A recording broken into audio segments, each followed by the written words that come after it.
Hálfastöðum og Urði frá Sunnuhvoli.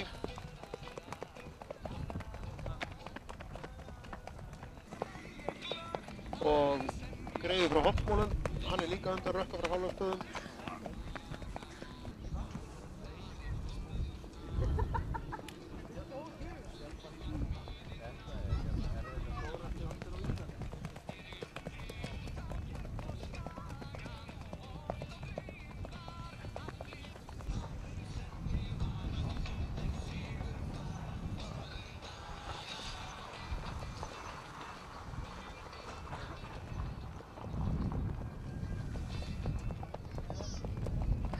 Greiði frá Holtsmúla, móður með